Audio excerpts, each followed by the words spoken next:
오늘은 기독교 강요 2권 9장 복음이란 10장 신구약 유사성 좀 같이 묶어서 나누도록 하겠습니다. 여러분 9장 복음이란 여러분 9장은 신구약 성경의 관계를 설명해요. 그 언약 안에 있는 율법의 상황을 강조하고 또 율법의 목적에 또 초점을 맞춥니다. 여기서 우리 복음에 대한 정의를 내리는데 이것은 이미 구약 성경에서 율법의 상징들과 형태들로 잘 나타났어요. 그러니까 구약 시대의 신자들도 그것을 동일하게 깨닫고 있습니다. 그들이 또 율법에 대한 율법에 나타난 그리스도에 대해 약하게 알았지만 신약의 성도들과 다르지 않아요. 우리 역시 재림의 그리스도를 바라보고 믿으면서 살아갔잖아요. 근데 이 내용은 다시 이권 10장, 11장에서 계속해서 설명을 합니다. 여러분 복음 하면 한마디로 요약하면 죄들의 용서와 칭의예요. 그러니까 죄들의 용서에 관해서는 우리가 3권에서 깊게 다룹니다. 거기서 회개와 삶 또는 성화에서 이제 설명을 할 것이고 이 칭의에 관해서는 3권 11장에서 19장까지 이신칭의와 행함 및 보상에 대해서는 더 구체적인 설명을 할 겁니다. 이런 믿음의 조상들보다 우리가 더 나은 은혜를 누리는 것은 복음의 계시적인 측면이에요. 우리 누가복음 10장 23절 24절 제자들을 돌아보시며 조용히 이르시되 너희가 보는 것을 보는 눈은 복이 또다. 내가 너희에게 말하노니 많은 선지자와 임금이 너희가 보는 바를 보고자 하였을 때 보지 못하였으며 너희가 듣는 바를 듣고자 하였을 때 듣지 못하였느니라. 아브라함 역시 그리스도의 날을 또 바라보고 기뻐했어요. 8장 56절 너희 조상 아브라함은 나이 때 볼 것을 지고 하다가 보고 기뻐했노라. 그 이전에는 그분의 모습이 희미하고 그림자였어요. 근데 하나님은 이 속죄와 희생 제물을 통해 아버지심을 증명하셨고 또 선택된 백성을 구별하셨잖아요. 그러니까 복음을 통해 명백하게 나타납니다. 이런 면에서 베드로는 선자들이 연구하고 부지런히 살폈음을 말하고 있는 거예요. 그게 베드로전서 1장 10절입니다. 구원에 대하여는 너희에게 임할 은혜를 예언하던 선자들이 연구하고 부지런히 살펴서. 여러분 우리가 그리스도에 대한 비밀이 명백하게 나타난 것은 복음이에요. 그러니까 복음은 또 믿음의 교리잖아요. 우리 디모데 전서에도 잘 언급되어 있지만 그러니까 하나님께서 인간과 화해하도록 하는 모든 약속과 율법 전체에 나타나는 이 죄들의 용서에 대한 모든 약속을 포함하는 거예요. 그러니까 넓은 의미로 이 구약 성경의 족장들에게 그분이 베푸신 자비함과 부성적 호의에 대한 증거를 포함합니다. 더 높은 의미는 복음은 그리스도의 안에 명시된 은혜에 대한 선포예요. 그러니까 그리스도의 복음의 선포는 그분이 시작하기에 이 복음의 시작을 예수 그리스도라고 말하는 겁니다. 우리 마가복음 1장 1절 말씀처럼 하나님의 아들 예수 그리스도의 복음의 시작이라. 그 이유는 그분 안에서 약속된 모든 것이 성취되었기 때문에. 여러분 미완성된 것이 있을 수는 없어요. 이 약속은 성도의 심령에 인쳤습니다. 우리 고린도전서 1장 22절 그가 또한 우리에게 인치시고 보증으로 우리 마음에 성령을 주셨느니라. 이런 면에서 그리스도 안에서 하나님의 약속은 항상 이해가 된다고 하신 겁니다. 우리 고린도서 1장 20절 하나님의 약속은 얼마든지 그리스도 안에서 이해가 되니. 성경 한 구절 한 구절이 다 증명을 했잖아요. 그 실제 생생한 현녀는 당연히 또 찬양을 받아야 오를 겁니다. 여러분 율법은 예수님에 대한 예고편이에요. 구약은 장차 오실 예수님에 관한 내용이고 신약은 이미 오신 예수님에 관한 이야기잖아요. 그러니까 율법에 있는 여러 가지 속죄 의식과 제사를 자세히 살펴보면 희미하지만 예수님의 모습이 나타납니다. 우리 심령이 이미 거하고 계시잖아요. 에베소 3장 17절 믿음으로 말미암아 그리스도께서 너희 마음에 계시게 하시옵고 너희가 사랑 가운데서 뿌리가 박히고 터가 굳어져서 그분으로부터 멀리 떨어져 있기에 볼 수 없고 믿음으로만 행할 수 있을 뿐입니다. 요약하면은 하늘의 모든 것을 그리스도 안에서 가지고 있지만 믿음으로만 보이지 않는 선한 것들을 볼 수가 있는 거예요. 우리 히브리서 11장 1절 말씀처럼 믿음은 바라는 것들의 실상이요 보이지 않는 것들의 증거니 이렇게 증거하잖아요. 그러니까 여러분이 예수의 믿음을 선물 받지 않으면 볼 수가 없는 거예요. 예수의 믿음을 선물 받은 자만이 영적인 걸 볼 수가 있는 거예요. 아무리 신학을 공부하고 신학 박사가 돼도 성령 세례 받지 않으면 복음의 그 진리를 알 수가 없는 거예요. 복음은 단순히 율법을 보조하는 이상의 의미를 지니고 있어요. 또 그 율법이 약속했던 것을 확언하고 또 만족시키고 또 그림자의 실체를 부여하는 겁니다. 그러니까 그리스도 안에 나타난 은혜의 충만과 그분의 강림을 통해서 하나님의 나라는 지상에 건설되는 겁니다.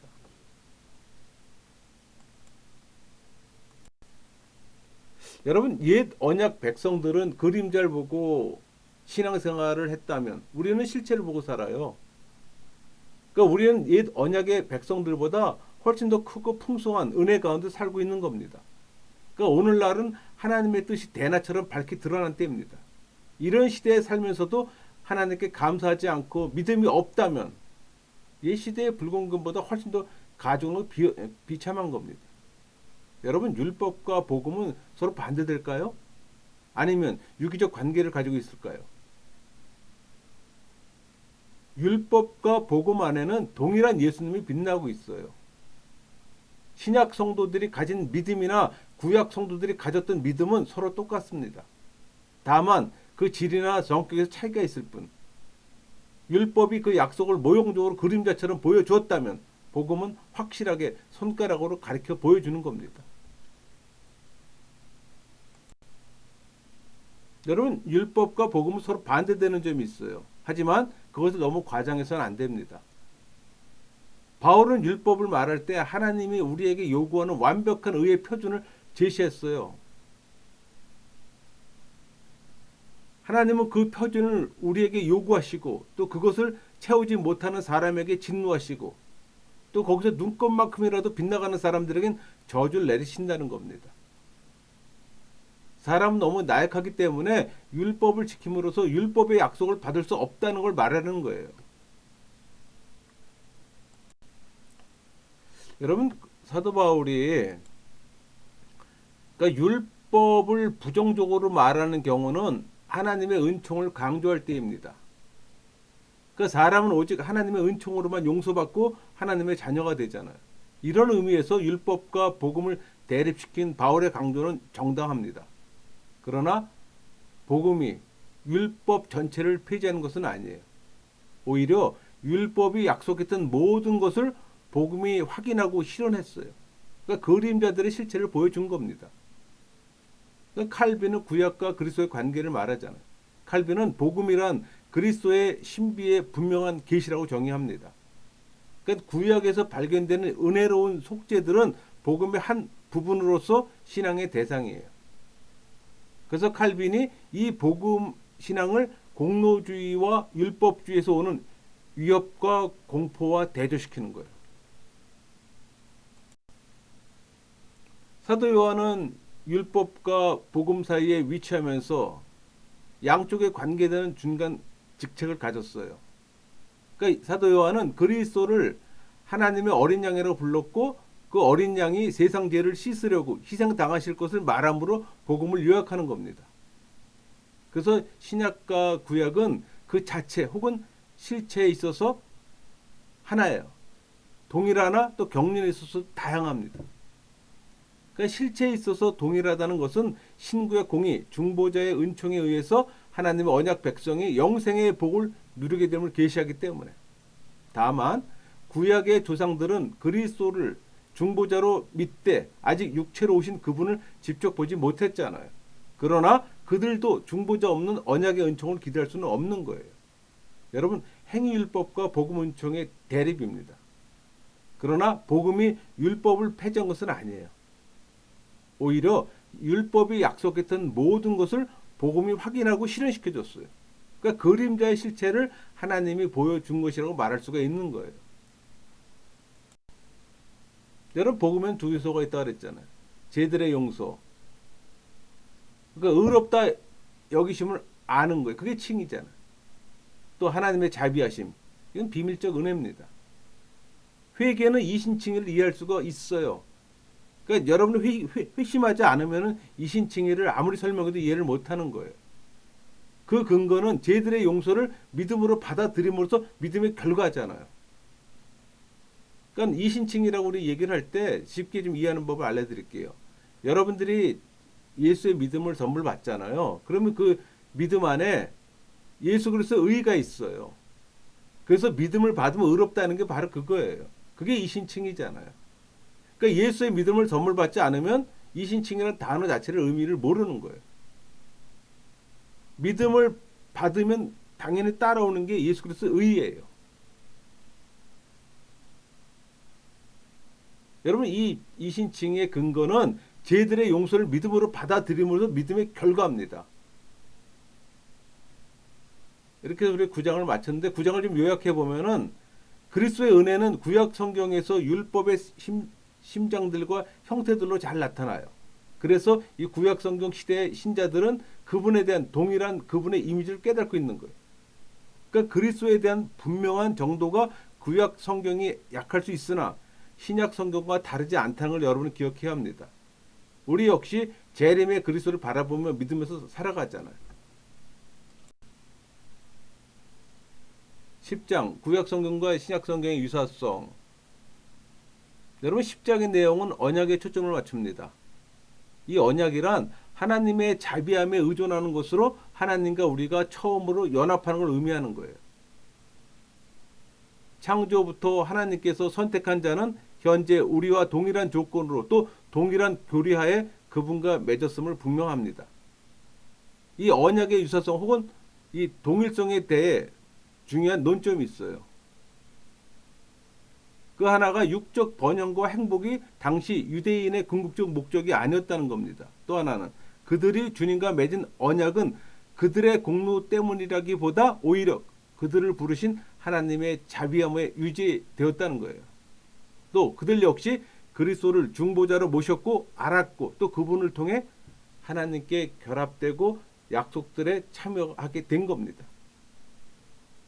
그러니까 율법 가운데 복음이 약속되어 있다고 설명하는 거예요. 그러니까 구약 성경이 미래 삶에 관해 관심을 갖고 있음을 우리는 알 수가 있는 거예요. 그것은 복음의 약속들이 복음 아래서 이해되어야 하기 때문입니다. 여러분 구약에서 칼빈은 은혜의 언약을 발견했어요.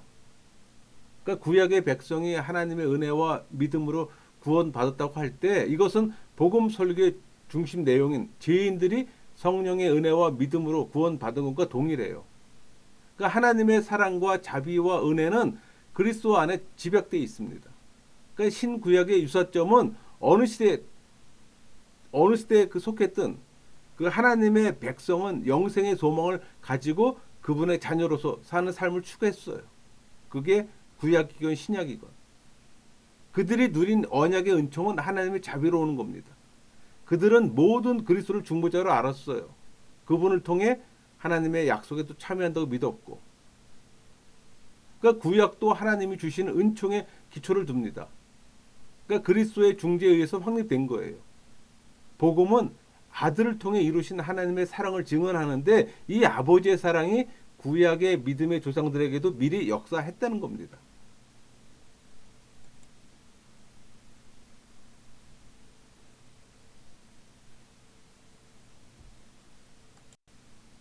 여러분 신약에서 밝히 드러난 구원의 도리를 가지고 구약을 들여다보고 있어요. 그러니까 칼빈은 구약의 족장들도 같은 이 썩지 않은 씨, 그 말씀이죠. 말씀은 그리스도를 얘기를 하는 겁니다. 이 그러니까 로고스를 얘기를 하는 거예요. 그러니까 말씀으로 하나님의 관계를 맺었고 하나님 나라에 들어갔으며 또 영생을 얻었다고 주장하는 거예요. 그러니까 신구약은 같은 언약이에요. 구약의 약속들은 유대인에게 한정된 것이 아니고 모든 인류에게 주신 약속, 현세적인 것뿐만 아니라 영적인 번영과 영생의 희망도 담겨져 있어요. 그러니까 본질이 같다는 얘기예요. 약속의 내용, 근원, 약속에 관여하는 수단도 같다는 얘기예요. 구약의 목적은 항상 그리스도의 영생이잖아요. 하나님은 구약과 신약 백성에게 같은 은혜를 베푸신 겁니다. 그러니까 구약 백성들은 홍해를 건너면서 세례를 받았고 구름 기둥의 세례를 받았고 위에서 주는 음식과 음료를 마셨잖아요. 옛 족장들이 받은 약속들은 모두 현세적으로 보기 쉽지만 실은 영적이고 내세적인 성향이 강합니다. 여러분, 아브라함이 바라보고 붙잡은 건 본향이에요. 아브라함과 모든 족장들은 그리스도의 때에 볼 것을 즐거워하는 기쁨으로 평생의 모진 풍파를 견뎌낸 겁니다. 우리 요한복음 8장 56절. 너희 조상 아브라함은 나의 때 볼 것을 즐거워하다가 보고 기뻐하였느니라. 야곱도 마찬가지예요. 어쩔 수 없는 가출로 외삼촌 라반에게 혹독하게 당하며 살아야 했던 20년의 긴 세월. 네 명의 아들과 아내 네 명의 아내와 자식들의 이 지겨운 싸움, 형 에서의 위협, 또 요새를 팔아먹은 자식들의 배반, 또 베냐민을 잃을 뻔했던 일. 그 야곱은 홍수같이 밀려오는 이 재난의 연속 가운데 평생 단 한순간도 평화로운 숨을 쉴 수가 없었어요. 야곱은 말년에 고백합니다. 창세기 49장 18절. 여호와여 나는 주의 구원을 기다리나이다. 죽음이 곧 새로운 더 나은 출발인 것을 믿었던 거예요. 구약의 목적도 항상 그리스도와 영생에 있습니다. 히브리서 13장 8절. 예수 그리스도는 어제나 오늘이나 영원토록 동일하시니라.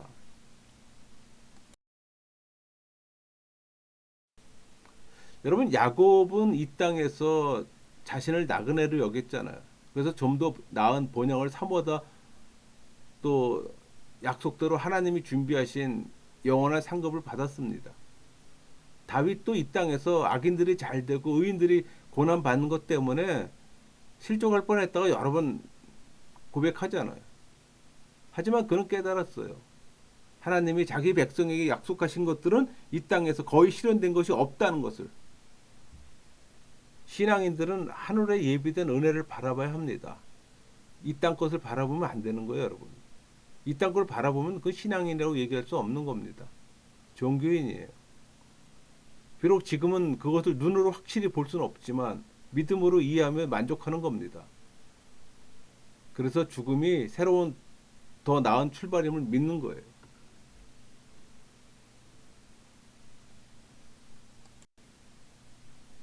여러분, 신구약 백성이 누린 언약의 은혜는 실체에 있어서 동일해요. 이는 그들이 그 성례의 의미를 공유했다는 측면에서 잘 파악됩니다. 그러니까 구약 백성에게도 신약의 세례와 성찬에 해당되는 상징들이 부여되었잖아요. 이스라엘 백성은 바다를 건너므로써 뜨거운 태양을 가리는 이 구름 속에 또 세례를 받았어요. 그들도 또한 신령한 반석이신 그리스도로부터 다 같은 신령한 음식과 또 다 같은 어떤 신령한 음료를 받아서 먹고 마셨잖아요. 우리 고린도전서 10장 1절부터 4절. 형제들아 나는 너희가 알지 못하기를 원하지 아니하노니 우리 조상들이 다 구름 아래 있고 바다 가운데로 지나며 모세에게 속하여 다 구름과 바다에서 세례를 받고 다 같은 신령한 음식을 먹으며 다 같은 신령한 음료를 마셨으니 이는 그들을 따른 신령한 반석으로부터 마셨음에 그 반석은 곧 그리스도시라.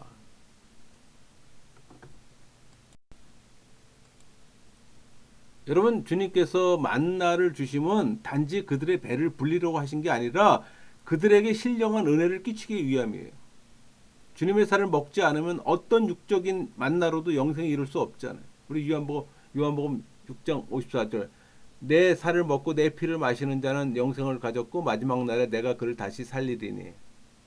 다만 광야 백성이 만나를 먹었으나 죽은 것은 우리 요한복음 6장 49절. 너희 조상들은 광야에서 만나를 먹었어도 죽었거니와 그들이 그것의 진정한 의미를 모르고 먹었기 때문이에요. 여러분, 구약의 성도들도 만나를 먹었지만 주님의 살을 먹는 자는 영원히 죽지 않는다고 말씀하셨어요. 이것은 부활의 설명과 다를 바가 없는 겁니다. 그러니까 주님께서 하늘로부터 만나를 이스라엘 백성에게 내려주실 때 그들의 배만을 채우려는 것이 아니고 영적 신비로서 그것을 베풀었어요. 또 그리스도 안에 우리가 가진 영적 생명력을 예표하신 겁니다. 그러니까 우리에게 주신 영원한 하늘의 삶을 유대인에게도 동일하게 약속하신 거예요. 여러분 구약의 믿음의 조상들도 말씀의 조명을 받아 하나님과 굳게 결합되었으므로 영생의 복을 누렸어요. 그들에게도 영적인 언약이 역사했어요. 그러니까 베드로는 성도들이 거듭난 것은 썩지 아니할 씨가 된 것이며 그것은 살아있고 항상 있는 하나님의 말씀으로 되었다고 증거했잖아요. 우리 베드로전서 1장 23절. 너희가 거듭난 것은 썩어질 씨로 된 것이 아니요 썩지 아니할 씨로 된 것이니 살아있고 항상 있는 하나님의 말씀으로 되었느니라. 신구약 백성에게 임한 언약의 말씀은 항상 동일해요. 마르지도 시들지도 않는 겁니다. 우리 베드로전서 1장 24절 25절. 그러므로 모든 육체는 풀과 같고 그 모든 영광은 풀의 꽃과 같으니 풀은 마르고 꽃은 떨어지되 오직 주의 말씀을 세세토록 있도다 하였으니 너희에게 전한 복음이 곧 이 말씀이니라. 여러분 언약의 형식을 보면은 우리 시편 144편 15절 이러한 백성은 복이 있나니 여호와를 자기 하나님으로 삼는 백성은 복이 있도다. 이렇게 증거합니다. 이 의미는 지상적 행복만이 아니라 죽음에서 구원받았기 때문에 그분은 선택한 자를 지속적으로 보존하고 또 영원한 자비함으로 방문한다는 겁니다. 여러분 주님은 우리 하나님이세요. 그분의 얼굴이 우리에게 비추는 그 순간 구원의 보증이 되는 겁니다. 그러나 아무에게나 자신을 나타내지는 않아요. 하나님께서 당신을 우리에게 나타내신다는 의미는 우리 가운데 거하신다는 의미예요. 여러분 성령 세례 받았습니까? 예수의 믿음을 선물 받았습니까? 받아야 됩니다. 하나님은 지상의 생명이 아니라 영적인 생명을 아브라함, 이삭, 야곱 등과 같이 언약으로 맺었잖아요. 그래서 반복해서 약속하시잖아요. 레위기 26장 12절 나는 너희 중에 행하여 너희 하나님이 되고 너희는 내 백성이 될 것이니라. 하나님의 백성됨은 곧 영생이에요. 여호와를 섬기는 사람마다 그분이 구원하십니다. 지금은 눈으로 확실히 볼 수 없지만 믿음으로 이해하며 만족하는 거예요. 여기서 믿음으로 할 땐 예수의 믿음을 얘기하는 겁니다. 지혜 있는 자는 현세의 행복이 하루살이 같은 것임을 잘 알아 현실에 집착하지 않아요. 더 나은 행복을 추구할 줄 압니다. 우리 욥기 19장 25절에서 27절 볼까요? 내가 알기는 나의 대속자가 살아계시니 마침내 그가 땅 위에 서실 것이라. 내 가족이 벗김을 당한 뒤에도 내가 육체 밖에서 하나님을 보리라. 내가 그를 보리니 내 눈으로 그를 보기를 낯선 사람처럼 하지 않을 것이라. 내 마음이 초조하구나. 욥은 그의 소망이 땅에 붙어있는 것이 아니기 때문에 고난 속에서도 중보자 그리스도와 영생의 세계를 기대할 수 있었어요. 그리스도와 영생에 대한 계시의 빛은 밝게 빛나요. 아담에게 보이신 작은 불꽃이 점점 커지다가 마침내는 의의 태양이신 그리스도가 나타나 전 세계를 비추신 겁니다. 이처럼 구약의 핵심도 그리스도와 그 안에 있는 영원한 행복이에요. 구약의 백성도 지상의 삶을 마지막으로 여기지 않고 그들의 본향을 바랬어요. 우리 히브리서 11장 9절 10절 믿음으로 그가 이방의 땅에 있는 것 같이 약속의 땅에 거류하여 동일한 약속을 유업으로 함께 받은 이삭 및 야곱과 더불어 장막에 거하였으니 이는 그가 하나님이 계획하시고 지으실 터가 있는 성을 바랐습니다. 하나님은 경건한 자들의 죽음을 귀중히 보심으로 그들이 다 믿음을 따라 죽었어요. 성도들의 이 죽음을 생명에 이르는 문으로 여겼던 거예요. 그들의 마음을 성소로 들어올려 현세의 그림자에 가려 있는 보이지 않는 것들을 찾아낸 겁니다. 여러분 이 10장은 우리 히브리서 10장의 믿음을 설명하는 형태를 띠고 있어요. 그러니까 하늘의 것을 묵상하기 위해 지상의 삶을 무시하면서 더 나은 삶을 인식하도록 구약의 성도들은 주님으로부터 가르침을 받았어요. 이런 면에서 그들은 삶의 방식을 지속적인 훈련으로 봤던 겁니다. 여러분의 삶도 마찬가지예요. 여러분 삶도 훈련받는 삶입니다. 편안하고 안락한 그 삶이 신앙인의 삶이 아니에요. 이렇게 훈련받는 이유는 지상의 삶에서 행복을 추구한다면 모든 자 중에 가장 비참한 자가 되기 때문입니다. 그걸 깨달을 수 있어야 되는 거예요. 여러분 아브라함은 하나님의 명령으로 이 부름을 받는 그 순간 그는 고향과 친지로부터 떠났잖아. 하나님께서 고의적으로 생의 모든 즐거움을 빼앗으려고 하는 것 같았어요. 그러니까 약속하신 땅에 들어가자마자 기근이 있었잖아요. 또 떠났어요. 그러니까 족장들은 미래 삶의 어떤 복을 바라면서 이 생에서 모든 노력을 기울이며 살았던 거예요. 우리 야곱은 창세기 49장 18절에 여호와여 나는 주의 구원을 기다리나이다. 만일 그가 새 생명의 시작을 죽음에서 보지 않았다면 무슨 구원을 기다릴 수 있었습니까? 시편에서 신자들의 번영을 언급하지만 하늘 영광과 관련시키지 않는다면 올바른 뜻을 파악하기가 어려워요. 우리 시편 97편 10절 11절 여호와를 사랑하는 너희여 악을 미워하라. 그가 너희 영혼을 성도의 영혼을 보호하사 악인의 손에서 건지시느니라. 의인을 위하여 빛을 뿌리고 마음이 정직한 자를 위하여 기쁨을 뿌리시는도다. 주님의 종들은 악인에게 괴로움을 당하고 또 악인의 번영을 주님께서 간가고 있는 것처럼 느껴질 때가 있습니다. 이런 불공평한 현실에만 마음을 둔다면 아마 견디기 어려울 겁니다. 그래서 시편 73편 2절 3절 나는 거의 넘어질 뻔하였고 나의 걸음이 미끄러워질 뻔하였으니 이는 내가 악인의 형통함을 보고 오만한 자를 질투하였음이로다. 이렇게 말했던 겁니다. 그리고 또 시편 73, 17절에 하나님의 성소에 들어갈 때야 그들 종말을 내가 깨달았나이다. 이렇게 고백하며 승리하는 겁니다. 지금 우리가 약속받은 천국은 아브라함, 이삭, 야곱이 받은 그 천국이에요. 우리 마태복음 18장 1절 아브라함과 이삭과 야곱과 함께 천국에 앉으려니와 다윗의 고백은 족장들의 고백과 다를 바가 없습니다. 그들의 심령과 눈은 항상 미래에 있었어요. 이 생에서 무슨 일을 겪든지 간에 하나님은 공정한 심판을 내리신다고 확신했어요. 욥의 인내를 대변하는 우리 욥기 19장 25절 내가 알기에는 나의 대속자가 살아 계시니 마침내 그가 땅 위에 서실 것이라. 이 말씀은 부활의 신앙을 말해주고 있는 겁니다. 그의 소망은 땅에 머물지 않았고 미래에 있었어요. 그래서 그가 나를 죽이실지라도 나는 그를 소망한다고 말했던 거예요. 그게 욥기 13장 15절 있잖아요. 그가 나를 죽이시리니 내가 희망이 없노라. 그러나 그의 앞에서 내 행위를 아뢰리라. 욥의 최고의 고백입니다. 그래서 여러분 칼빈의 욥기 설교는 최고의 정점이에요. 선자들 역시 시간이 지나면 반드시 밝은 날이 온다는 걸 확신했어요. 그들은 지상을 넘어 이생의 요소들을 넘어 또 백성의 마음을 들어올리기 위해 이렇게 묘사한 겁니다. 결론을 내려본다면 구약 성경의 조상들은 자신들의 언약의 보증으로 그리스도를 바라봤어요.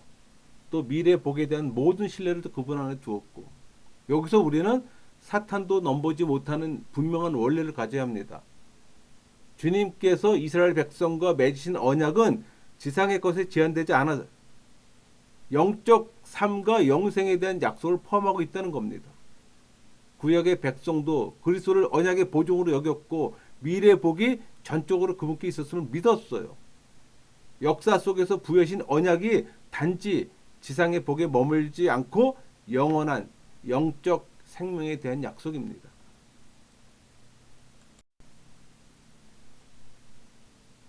10장을 이렇게 마쳤는데요. 10장을 좀 요약해 볼게요. 구약 성경의 언약은 신약의 성경과 동일합니다. 또 족장들과 맺으셨던 언약은 본체와 실제에서 우리가 거의 같아요. 그래서 신구약 성경이 서로 유사하다고 보는 겁니다.